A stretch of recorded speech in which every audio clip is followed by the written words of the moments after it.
A season on the brink, a locker room divided, a franchise facing questions it can no longer ignore. In this video, we break down the unraveling chaos behind the scenes, the on-field failures that keep piling up, and the explosive debates shaking the fan base. If you're wondering what went wrong and what has to happen next, you won't want to miss a second of this. But first, click the like button and comment below. In your opinion, who should leave the team immediately? Now, the Cleveland Browns are 1-5, and tensions couldn't be higher. Fans are livid, the locker room looks lost, and the questions are piling up faster than the Browns' losses. Let's get straight into what's really going on, because the problems in Cleveland are no longer just about on-field performance. This is a top-to-bottom meltdown. The offense is a complete disaster. 2 weeks of Dillon Gabriel under center, and it's still as stagnant as ever. Whether it's missed throws, drop passes, or a line that collapses under the slightest pressure, nothing is clicking. Gabriel's not the problem, but he's definitely part of it. He's not making the throws he needs to, and when he finally does, his receivers are letting him down. Wide open shots in the end zone, gone. Overthrown sideline routes to Jerry Jeudy,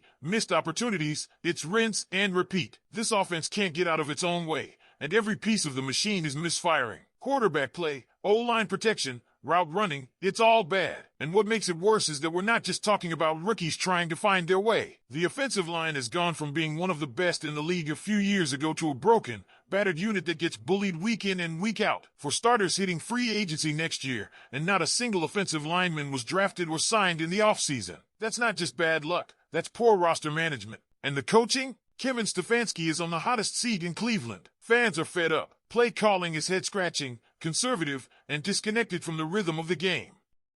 Running the ball on 2nd and 17? Constant dink-and-dunk passes with no urgency or aggression. There's no identity. It's like watching a team that doesn't know who it wants to be, and the fan base is asking the hard questions. Have we seen enough of Stefanski? Meanwhile, the front office chaos is just as concerning. There's clear dysfunction at the top. Jimmy Haslam's ownership has been plagued by instability since day one. Now we're hearing about trades happening without the head coach's knowledge, moves made without alignment between Haslam, GM Andrew Berry, and Stefanski. That's not how successful organizations operate. That's how you stay at the bottom of the division year after year. And if you think it's just the offense, think again. The defense, which should be the saving grace of this team, is also collapsing. 0 sacks against 40-year-old Aaron Rodgers?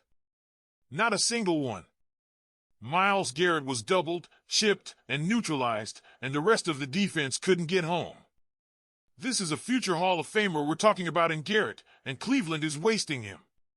He's given everything to this team, and fans are now openly speculating. How long until he wants out? Special teams? A mess. Running into the punter after a 3-and-out, giving Pittsburgh a fresh set of downs that turns into a touchdown. These aren't just mental mistakes, they're signs of a team that's poorly disciplined and poorly coached. And in the middle of all of this chaos, fans are now calling for something drastic. Play Shedeur Sanders. Bench Gabriel. Give the rookie with the bigger ceiling a chance to develop, but even that comes with risk. Throwing Shedeur behind this offensive line could ruin his confidence, damage his development. We saw it in preseason against the Rams, constant pressure, no time to throw.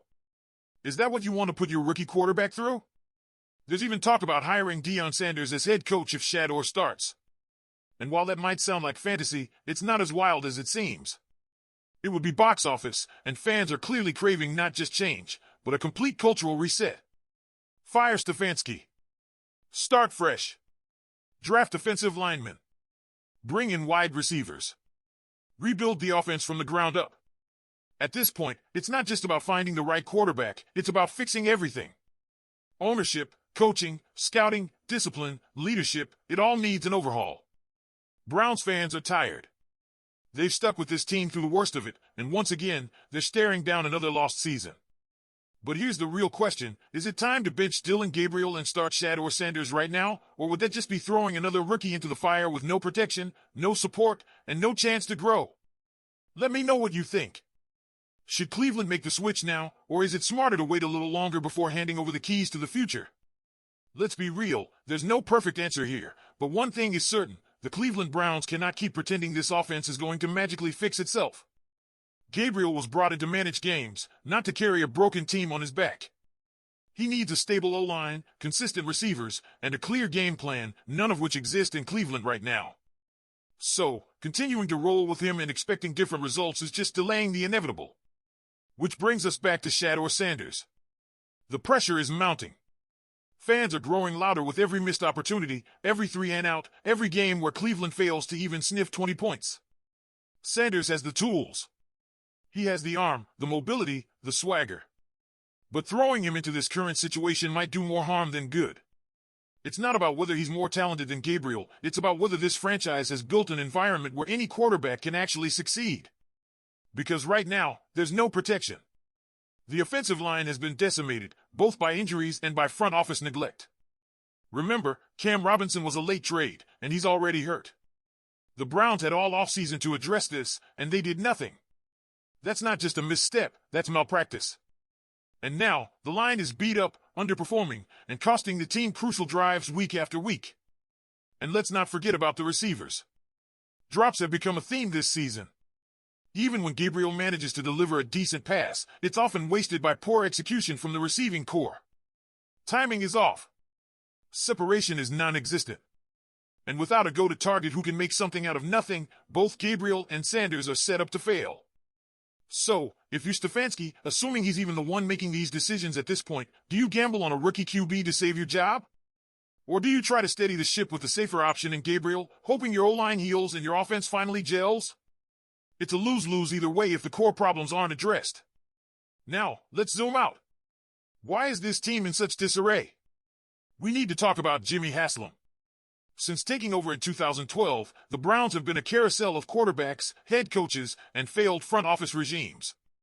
And here we are again, ownership out of sync with the coaching staff, the GM making moves without the coach's input, and no unified vision. When your leadership structure is this fractured, it trickles down to the locker room. Players feel it. Coaches get desperate. The product on the field suffers. This is why you see moments like running into the punter on a critical 4th down. These aren't just physical mistakes, they're mental lapses from a team that's lost confidence and structure.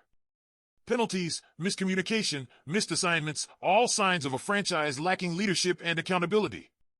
And now fans are dreaming of a bold, dramatic shift. A complete teardown and rebuild. Fire Stefanski. Hire Deion Sanders. Make a splash. Bring back energy and identity. And while it may sound like fantasy football, it's rooted in desperation. This fan base has been through it all. They're not asking for a Super Bowl tomorrow. They're asking for competence. For hope. For a reason to believe that things will get better. Even Myles Garrett, the heart and soul of this defense, isn't immune to the fallout. Fans are already speculating about whether he'll demand a trade. Think about that. A generational pass rusher who stayed loyal through years of dysfunction might finally be done. And who could blame him? He's watching his prime years being wasted. If the Browns can't build a contender around him, what's left to stay for? On the defensive side, the frustration is visible. No sacks on Aaron Rodgers, a quarterback known for avoiding pressure, sure, but 40 years old and still rolling out with ease? That's a failure from the entire front seven. And Garrett's being doubled every snap because opposing teams know no one else on that line is a real threat right now. Meanwhile, Cleveland's offense was sacked 6 times. Gabriel lost 38 yards just from sacks alone. That's not sustainable. That's how you ruin young quarterbacks. Which is exactly why the Browns have to tread carefully with Sanders. Give him a shot too early behind a collapsing pocket, and you risk turning him into another name on the long list of Cleveland QB experiments gone wrong. But there's a path forward if the front office wakes up. The draft must focus on rebuilding the trenches. Get young, elite offensive line talent. Find a real weapon at wide receiver.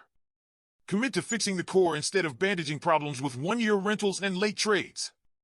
And above all, unify the leadership. Stefanski, Barry, and Haslam cannot keep operating in silos. Either align or move on.